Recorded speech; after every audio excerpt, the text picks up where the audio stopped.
Good morning, Husker fans, and welcome back to the Husker Big Red YouTube channel. I'm Chris Peterson, and joining me as always is Danny Gillette, my co-host, and we're back here on this Saturday morning here for one of our Saturday morning chats. We'll be trying to get these more regular as we get into the season, which is not that far away, less than 3 months now as we're into the month of June, so less than 90 days away until we kick off the season against Cincinnati. But right now, we've got a lot of recruiting things happening. We had a big 7-on-7 tournament last night, which Trae Taylor helped win, I believe, unless I'm mistaken. But so yeah, a lot of recruiting buzz. So we're going to hang out here for about half an hour.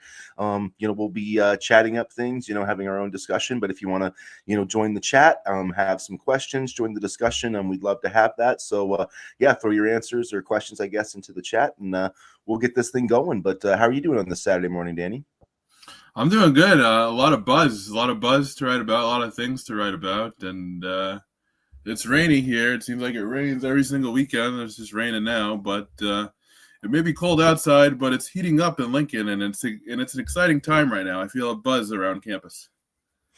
Yeah, it definitely is exciting having this 7-on-7 tournament. There was a lot of talent in town, I guess I would say, in Lincoln, and it was interesting just to see Trae Taylor kind of in his element. He's been in town all week for this visit, and I wrote a little piece about it. But man, if you haven't been following Trae Taylor as a Nebraska fan, like, this is a guy that I think you're really going to love. I mean, not only is he a great player, we saw that again yesterday with some of the throws, but he just kind of has an infectious personality. I think I love that he, went around and tried Brunza. He's been making the podcast rounds. I think he's done an interview with like 10 different podcasts. So, I mean, we probably could get him on this podcast. Maybe 11. Really, yeah, I was going to say maybe 11.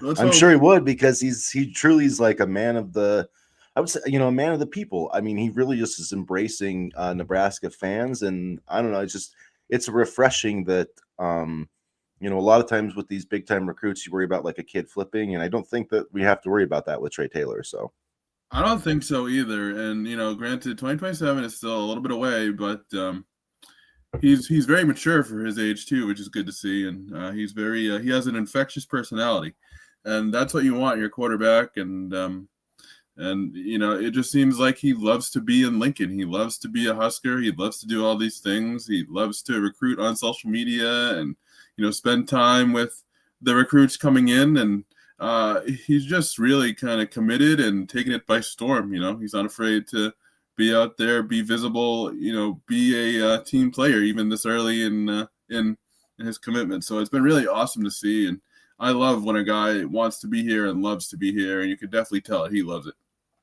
Yeah, I thought he made an interesting quote to Adam Carricker, who we actually partner with the Carricker Chronicles, so you can always find our content at thecarrickerchronicles.com.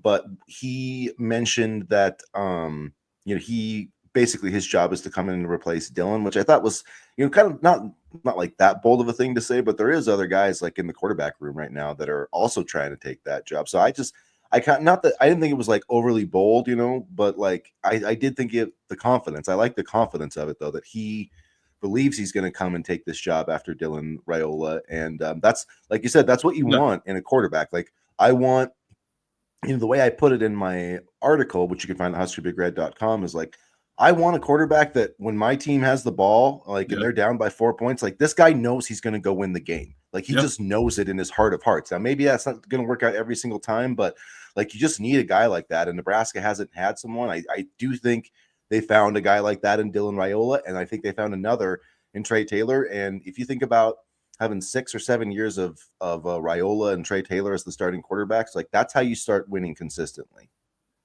And if his job is not to replace Dylan Raiola, or if he doesn't want to, go in with the mindset of replacing Dylan Raiola, then why the hell is he here? So I love it. I love it. Maybe I wouldn't have said that out loud, but hey, you know what? It puts the other quarterbacks on notice too. Like, hey, this guy wants to come in, replace Dylan, and I got to up my game, and I got to be that solid quarterback and provide competition. And I really love Trae Taylor. I really do. And like you said, I don't think we have to worry about him flipping. And man, I can't remember the last time we had this much quarterback talent in the room. Maybe you can, because you've been a fan a little bit longer than I have, but I know it's been a while. Maybe since the mid-90s. Yeah, and it was a different kind of quarterback with Tommy Frazier and Scott Frost, and then Eric Crouch. I mean, they did have an amazing run of quarterbacks, like for sure, but a different kind of quarterback, more of an Right. option type Yep. quarterback. So yeah, Nebraska's never had this pro style type of quarterback that's with Raiola and Taylor and guys that potentially could be early draft picks. When they kind of see the development through. So it's going to be fun to see how that works out. And speaking of Trae Taylor, he joined the Miami Raw team, I believe is the team that he added himself onto Yep. yesterday, Yep. He did. along with Ahmad Hudson, a 5-star tight end, or I mean 4-star, I guess, with some rankings. But anyways, Hudson, who he's been recruited by Trae Taylor and was offered by Nebraska earlier this week. They both joined the Miami Raw 7-on-7 team, and they connected a number of times. They were spectacular. Yeah. They beat basically Nico Amavelia. I actually think that was okay for pronunciation. I think that's pretty close, actually. Yeah. They beat his dad's team. His dad has a team. They beat them in the championship 29-12. So yeah, I thought it was a really cool event, not only to have Trae Taylor there, but just getting more national recruits. Like, I don't know that it's necessarily going to lead to a ton of commitments per se, like right away, but I think it's more of a long-term investment and saying Yeah. just getting more good players to Nebraska and having that be more of a destination that they have on their mind. And I think as far as that's concerned, I think they hit it out of the park. I think it was a complete success. Ahmad Hudson would look great in Husker colors, I gotta say. I was watching some of those touchdown throws. By the way, and I've said this before, Trae Taylor throws a beautiful ball. Absolutely beautiful ball. There were some touch throws in the back of the end zone that were just absolute money. I mean, man, he's so good. But anyway, Hudson and Taylor, that connection would look great in Lincoln. I'll say that. Yeah, definitely. It really would. And yeah, I think that there's a good chance that maybe that could happen. I don't know. Well, it remains to be seen how much of an impact Trae Taylor is going to have on the recruiting trail, but I do think he is going to have an impact. And James, addressing Trae Taylor, we need to have more players with this type of leadership that he seems to have. And yeah, I mean, it does. He is a special kid. I definitely believe that Nebraska really got a good one in Trae Taylor, and I think when we look back on it, I mean, even now, I think that Trae Taylor is Matt Rule's most Yeah. impressive recruiting victory. I really do, Yeah. because just Raiola was massively significant, and maybe they don't get Trae Taylor without Raiola, but if Nebraska's not Nebraska, they probably don't get Raiola. So I mean, I think this is the one where Rule, Nebraska helped him get Dylan Raiola. Matt Rule got Trae Taylor on his own, really. I mean, and obviously Holgerson, all those other guys helped. But this was a coaching staff win, whereas more as the Raiola thing was more of like just a Nebraska program win, I feel like. Yeah, and let's be honest here. Nebraska got Raiola because of his uncle, and that was a large part of it. Yeah, and his dad too, obviously. And yeah, Here true, and and all his that. dad. I But forgot yeah, his dad. It's early, but yeah, no, I feel like this was a really, because he's going into, Illinois, Chicago, who was a ton of really, really good players, really good high school programs, a lot of coveted prospects, and he was able to, snag Taylor out of there. And now I'm just looking at some of the highlights of yesterday, and I'm seeing all these names: Wes Broward, Carrollton, Georgia. Torrey Pittman was there, obviously a Nebraska kid. So this 7-on-7 tournament really spanned the country in terms of teams. And I believe, and you can correct me if I'm wrong, that this was the first 7-on-7 sponsored event ever for Nebraska in Lincoln, and it was sponsored by Adidas. Yeah, I do believe it. Yeah, that was the first one. And yeah, a ton of, I mean, 17, according to On3, they had 17, 2020, or 19, excuse me, 2027 recruits on campus. Hudson was obviously one of them. He's out of Louisiana, and we were just talking about him. That's going to be a tough pull to get him away from LSU. That's going to be a tough pull, but we'll see. Mark Matthews, though, the 5-star offensive tackle, another guy. That was I thought was really impressive. So for Mitchell, he's a grown man. Him Yeah, and like I think it was you who posted the picture of him and standing next to Trae Taylor with yeah. was it Calvin O'Bott? Was that who it was? No, I think it was Ahmad Hudson actually, or no, it was Ahmad Hudson and Mark Matthews. That's who it was. Absolute giants. Absolute Yeah, they giants. made Trae Taylor look like a little kid. It's kind of funny. I'm like, The season, holy crap! Like, wow, like, that was yeah, insane. But I yeah. mean, I need whatever. Not They're many people eating. make Trae Taylor look small, you know. It's a Um, So yeah, uh, Mitchell Lee says Dayton will have a significant advantage over Taylor time in the program. Plus, they have money for high level private coaching. If Trey wants to be the man, it won't be easy.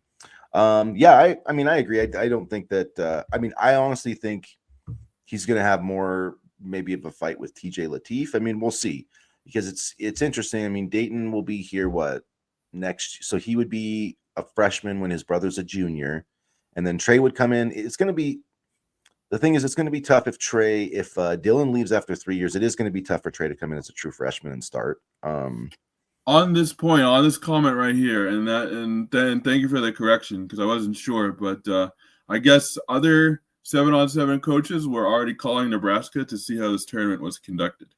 So that tells you something right there.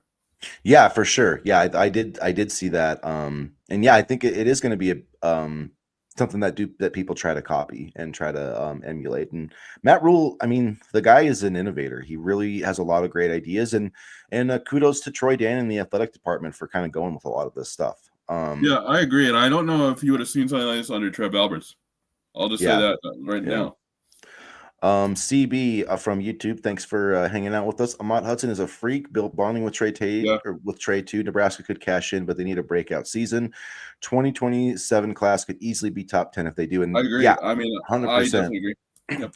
We've actually, CB, we've been making that point on that's something we kind of been talking about. Like they landed, you look back at the 2025 class, and it was a top 25 class by both, on 3 and 24/7 sports.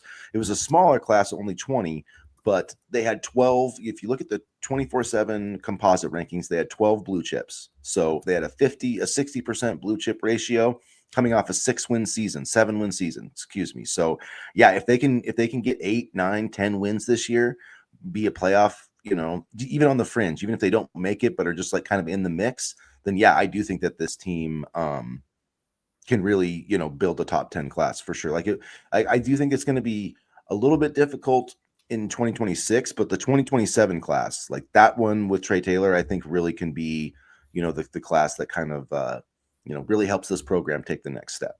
That's the one I'm kind of eyeing towards too, 2027. I mean, I know we're a little bit worried about 2026 recruiting, but by and large, I think this is going to be a year where we try to see, what we have in the, 2024, 2025 classes and, with the help of the 2023 class. So I don't know if this is going to be 2026 is going to be as big a recruiting class, but I'm okay with that for now, given how the rest of the roster stands.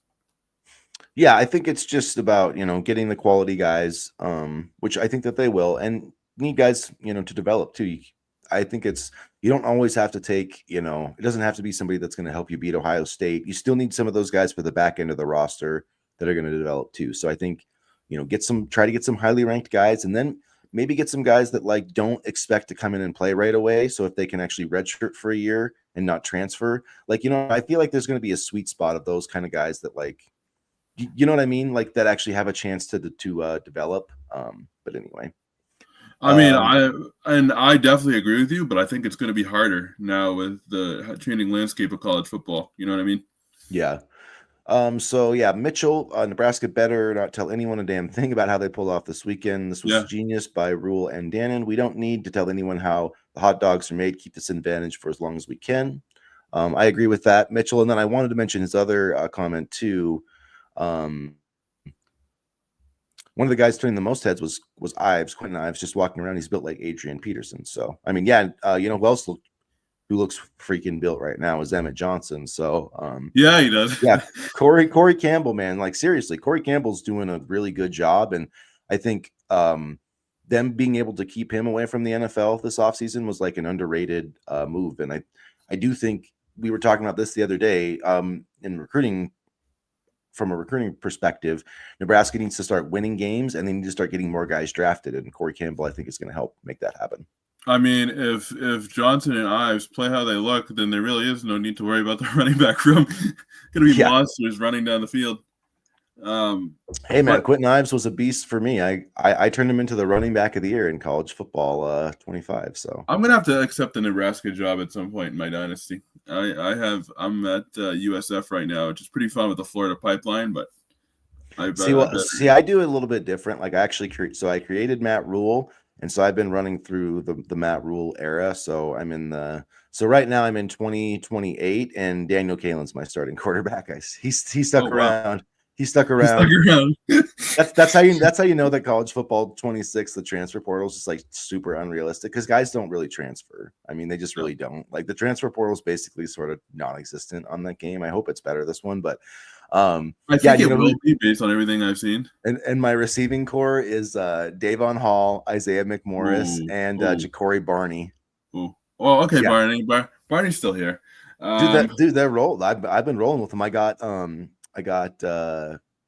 Jaden Doss. I got him drafted. I got Malachi Coleman drafted. So I've been rolling, man. I made the playoff. It took me. That's how you know it's a video game. Took me 3 years. Took me 3 years to get to the playoff. Well, yeah, it took me Dylan's. I finally got there Dylan's senior season on Heisman. There you go. And it's interesting you mentioned the transfer portal because this whole house settlement thing that was past Friday, man. That I was saying about you because I know you were kind of reading up on this, and I think it's really gonna change college athletics forever. Yeah, it will. We'll touch on that. I want to get to this comment. So CB, Rule better be tight-lipped about the 7-on-7. They've been working on doing this for years. They'd be idiots to help other staffs pull it off. Nebraska needs to keep every advantage or every possible advantage. Yeah. And I think that they will. And it was cool to see Cam Newton there too. I didn't realize he had a 7-on-7 team. It was cool to see. Yeah.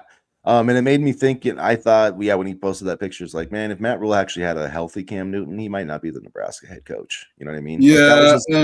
And people and Panthers fans like to be up in my mentions all the time about Matt Rule, but as you can see, it's a David Tepper thing because the Panthers organization still sucks, and they haven't won anything since Cam Newton, or haven't even been anything since Cam Newton. So, Cam Newton. I'm gonna go off on a tangent, but he was such people say, "Oh, Cam Newton, he's terrible," blah blah blah. Like those are the 10-year-olds that don't remember the 2015 Cam Newton. 2015 Cam Newton was absolutely electric. If he had just stayed healthy and didn't have that shoulder injury, man. I remember when he came into the league as a rookie after they had the the strike, and I remember because the Packers had just won the Super Bowl. And they went in and played Carolina. It was one of their first few games, and it was his rookie season. And I was like, "Oh, they're not going to be that good." And they almost won because of him. He was incredible. I mean, he threw a lot of interceptions.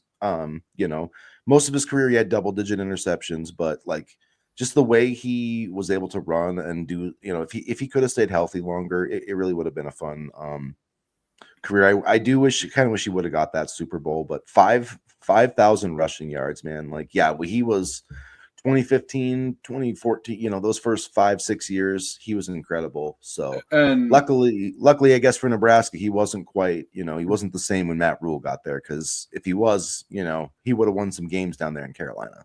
And, as a Boston native and someone who follows Boston College, seeing Luke Kuechly a part of those defenses, those Panthers defenses were so good. Thomas Davis, Luke Kuechly, you had a prime Josh Norman. With the way that my fantasy league was set up one year, we gave a lot of points to defense that year, and I had the 2015 Panthers, and they won me my fantasy league pretty much. So, I mean, those Panthers teams were dominant, and people like to rag on Cam Newton or whatever, but I mean, he was on a whole nother level when he was in his prime. Yeah, he truly was. Yeah. All right, let's see. Other programs like Ohio State and have inherent state talent advantages that Nebraska will never have. That is true on the recruiting. You look at Ohio State. I would say Penn State has that advantage. I mean, you're looking at Big Ten teams. They probably have the most fertile. Illinois also, I would say, has a recruiting advantage just with in-state, and they've started to get more in-state. But yeah, I mean, it's definitely not, you're not Georgia or Alabama or Florida or Texas or USC, all these teams that have huge talent in their backyard. So, But and you yeah, notice that they're not really counting on the in-state advantage either. They're starting to go more in Florida. Like I can't count how many Florida offers I've seen over the past couple of weeks. So they've identified an area. They probably know that they're not going to win in Nebraska necessarily, but they've started to kind of focus more of their efforts in Florida and Georgia and places like that. I mean, when Tom Osborne won national championships, that's where they recruited a lot of players from. So, I mean, it's Tom Osborne was able to recruit at a truly national level at Nebraska, and Matt Rule's been, I would say, he's definitely getting close to that direction. I mean, landed. I mean, especially the thing that I'm probably most encouraged about with Nebraska is, like CB mentioned, like they don't necessarily have, the in-state talent advantages, but where are they close to? Missouri, St. Louis, Kansas City, Chicago. They're starting to get more traction in those areas, and I think that's going to be, like, honestly, I do think Florida and California are great too, but if they can really hone in on that St. Louis, Missouri area, Chicago, like that's where their bread and butter is going to be. Absolutely. That's a great place to start. And you know who's not going to stay home is Troy Pittman. I saw highlights of him last night, and man, I don't know. I'm glad word is starting to get out about him, and maybe it's just because he's from Nebraska, but he's a freak in all the best ways. He's awesome. He is. So yeah, the settlement came in last night. Judge Claudia Wilkin finally approved it. So essentially, it was kind of hung up on the roster limit stuff. So I believe that the roster limit thing is kind of confusing, but essentially, players are going to be somewhat grandfathered in. I believe it's like the choice of the school. So if Nebraska, wants to keep all these guys that it has on its roster, over 105, it can.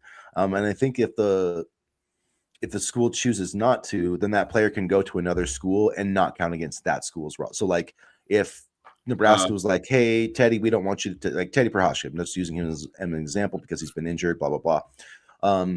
But say he's not on their 105-man roster and they don't want to scholarship him, he could go into the transfer portal and then he could go, say, play for Michigan State, anybody, Michigan State, and then he would not count against their 105. So that's how they're grandfathering in these players. So essentially they'll have an exception either at Nebraska or if they go to a new school. So they'll be grandfathered in. For Nebraska, I think it's a home run. You get your extra players on this roster. You can start paying guys directly. I think that's going to allow you to compete more. I think the NIL deals they're going to have to go through a new clearinghouse, which is going to be different. So just because I don't understand paying players directly, all the money that they've gotten before this came through came via obviously NIL deals and stuff like that. So now it would just be paid directly by the university, and it doesn't need to be an NIL deal. Is that what? Yeah. So yeah, before it had to be an NIL deal, which, I mean, a lot of these NIL, and so there's a whole different part of it too. I forget the name of it. That's like the College Sports Commission, I believe is what it is. So it's going to be the enforcement arm of this. So it's going to do what the NCAA was actually supposed to do, and it's going to evaluate these NIL deals. There's a company that's doing it, and they've evaluated, and they've said that basically, I think it's any NIL deal over $600. So like any that they have to approve it, and I think they said like 70% of the current NIL deals wouldn't be approved. So NIL is going to be a lot different. It's still going to be important because that's how you're going to get above, some of those roster limits or that roster kind of cap. So like 13 or 14 million dollars of that, there's going to be like 20 million a year. 13 or 14 million is going to go to football, and then 3 or 4 million will go to women's or like men's basketball, I don't know. I don't remember the exact breakdown, but yeah, like Nebraska they'll have $13 million to go pay their roster. So like they can pay, Dylan Raiola a certain amount, which he's already been getting NIL money, but he'll be getting, more, I would assume. And I think it'll be interesting to see how they use it and how NIL all works. But yeah, so Mitchell says about $140K a year per player to the 105, but that's assuming everybody's paid equally, and I don't think I don't see it happening that way, honestly. Like, No, we'll no, see. I don't know. Maybe it is. Maybe it will be equal, but it seems to me like I've heard a lot of teams, and Nebraska's mentioned this too, talking about like an NFL salary, type structure where you have yeah. quarterbacks, tackles. So I don't know. I'm not sure about that, Mitchell. I think there's a lot of I mean, unknowns, but at this point, you might as well, because this is kind of forming into a NFL minor league in terms of format, structure. You got general managers, you got, you know, you got NIL, evaluators, and you got players entering transport. I mean, this is now like a mini NFL. yeah, I mean it really is. Let's see.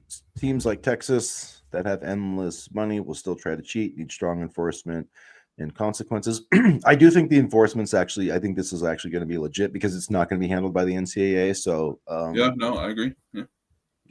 it's going to, I think that honestly, I think, teams, it's going to have to be like legitimate NIL, like legitimately like Dylan Ray, like not just like, a company saying they're going to pay like Dylan Raiola $10 million. Like he actually has to do something to get that money.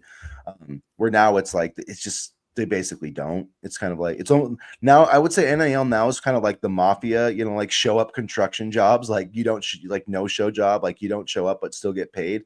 And so now it's going to have to be a little bit different, but honestly, in a place like Nebraska, that might not be a bad thing. I mean, there's a lot of businesses and stuff. So we'll see. It is going to be, I feel like, the Wild West, and there's going to be lots of lawsuits. There's going to be lots of lawsuits with these NIL deals, and who the hell knows what's going to happen. I mean, as long as the NCAA stays far away from it or is out of it, then it has a shot. Let's see. This new NIL rule will hurt small market teams like Nebraska. We don't have as many legitimate businesses. I mean, that's probably true. There will need to be a lot of money. There will need to be a lot of money laundering going on to keep up with. It's just hard to know how it's all going to work out. So I don't know if it's going to really be a game changer in terms of like the competitive side of things, because the reality is that the Texases of the world have been cheating and paying players under the table forever. So I mean, is this really going to change that? I don't know. I mean, so we'll see. I do think I think there will be more enforcement. I think it will have to be more legitimate, but I do think that teams are going to try to skirt the rules, and when they can't, I think they're going to take this college sports commission to court. So I mean, we've seen Tennessee do that. I think it's going to happen. So I don't know. I think this is just the start of a very long process to basically just remove all regulation. And yeah, it's going to be like a mini NFL. I think the only thing that keeps college football interesting to people is that we have these attachments to these schools. And as long as that, like, it's not like minor league baseball. There's plenty of talent. Like minor league baseball has probably better talent than college baseball, but we just don't have an attachment to those teams, so that's the only reason that is basically keeping college football afloat, because it has turned into like a basically a minor league for the NFL. Well, and for the minor league baseball teams, they got rid of a lot of the single A teams after the pandemic too. Like the little spinners here, they got rid of a lot of the single A teams because they couldn't keep it up financially. So it sucks, but yeah, I definitely get what you're saying. So, but I mean, in terms of, I think in ways that maybe that the House settlement can help Nebraska is, you look at like baseball, volleyball, some of these sports that they can fully scholarship up. At least that's what I'm hoping that they'll do. And I mean, because man, now if you don't have a fully scholarship baseball program, like how do you expect to compete with these SEC teams? Like you already can't right now. Nebraska literally, Caden Brumbaugh, their second baseman, who hit 309. Literally, they lost him to Oklahoma. Was at the regional. So it's like, what did they do? Recruit him in the handshake line after the game? Like, hey, buddy, here's my cell phone number. We'll give you this much NIL. Come transfer. It's like that's really what college sports is today. I mean, if you saw the East Carolina coach, baseball coach, said that literally other head coaches are texting his players, which is happening in every single sport. So I mean, I don't know if we're ever going to get any rules about that, but it would be nice to have the tampering cut down a little bit. Oklahoma also looks a lot better after you get beaten 76-2 by them on one of the days. So yeah, true. I don't know if I'd be saying no to Oklahoma either. I mean, and I'm sure he got more money, and it's the SEC. Like, I don't blame him for making the move. No, I just thought it was interesting. Like, Did he get slipped? You know how they slide the paper across the table? You Yep. know, like the head Yep. coach, like he does the handshake and he's like, you want has like a little note in there with like a cash figure Yep. and a phone number, and, Yep. Yep. and 3 days later he's in the portal. There's a lot of baseball players in the portal right now. Not that this has anything to do with Ohio State or football, but it's just a random thought that Nebraska's going to have a lot of work to do in the portal, and that's not necessarily the best, in my opinion, for a program that needs to make some noise next year. I mean, this is a huge year for Will Bolt. Let's get to let's see. Yeah. So CB says need to have offers from other teams. Be clear before that player can leave. You can't have X programs tell the best player in Nebraska they will pay them more to. Yeah. Yeah, that's what I mean. I wish they would stop. Well, they need to have in my opinion, if you're paying these guys a bunch of money, they should have contracts. I mean, Dylan Raiola should have a contract. He shouldn't be able to.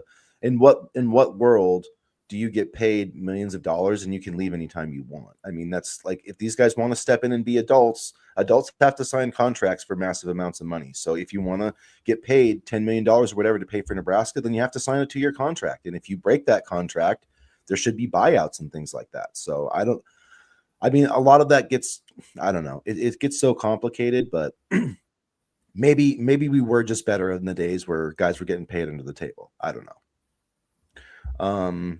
Unless so to add on, unless the contract has been deemed illegitimate by commission.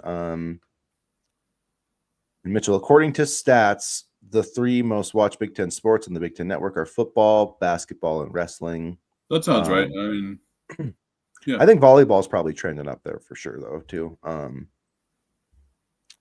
Not baseball, because it's never on Big Ten Network because they're all on separate streaming services. Yeah, it's all on BTN. I would watch Nebraska. I do watch Nebraska softball and baseball when they're on the Big Ten Network, but it doesn't happen as often as it should. So I don't know. I think whatever. It's just for whatever reason Nebraska's not on there very much to play baseball, but whatever. However, we're going to be on more like for football. We're going to have a game on CBS, I believe, against Michigan. So that's going to be a national game, and I think we're going to get a Fox game somewhere like beginning of September, if I'm not mistaken. So we're getting more national traction. Would it hurt Nebraska if they dropped baseball? I mean, it would hurt me. I wouldn't want Nebraska to drop baseball.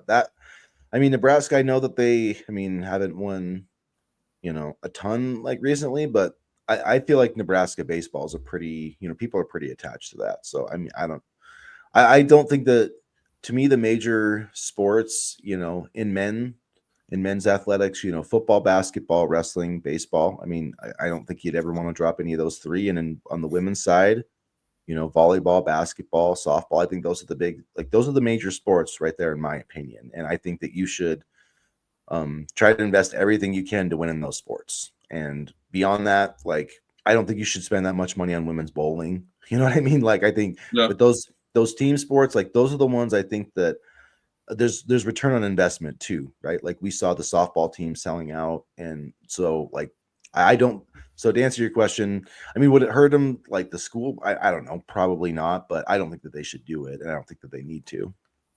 And no, I don't think that they need to, but I don't think that dropping baseball is going to give that much more money where it's going to allow them to do more things on the football. I just don't think that it would I don't think spending money on baseball is going to hurt them and prevent them from competing in football.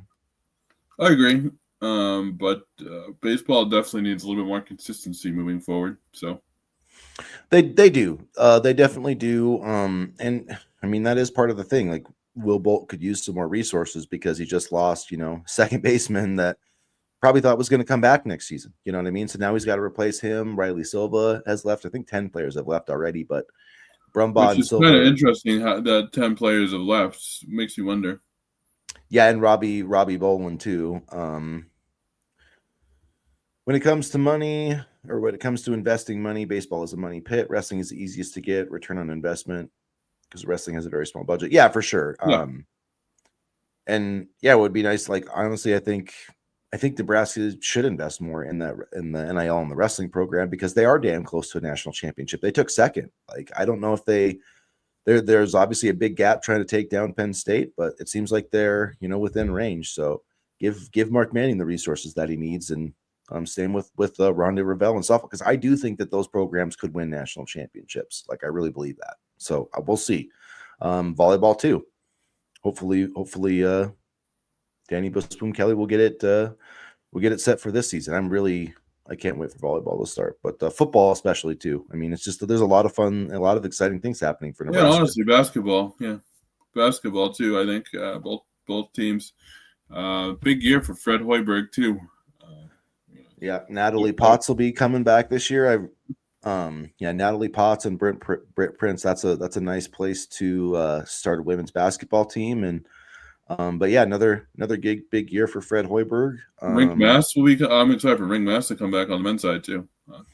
Yeah, Rink and Berkay and yeah, it will be. It's going to be an exciting time, I think, for Nebraska sports. So I can't wait for football season though. And this recruiting month, I hope that they can get some positive momentum going, especially this weekend with my guy Kelvin Obat, and we'll see how it all works out. Yeah, I mean, I'm looking at Mark Matthews. I mean, boy, he was huge.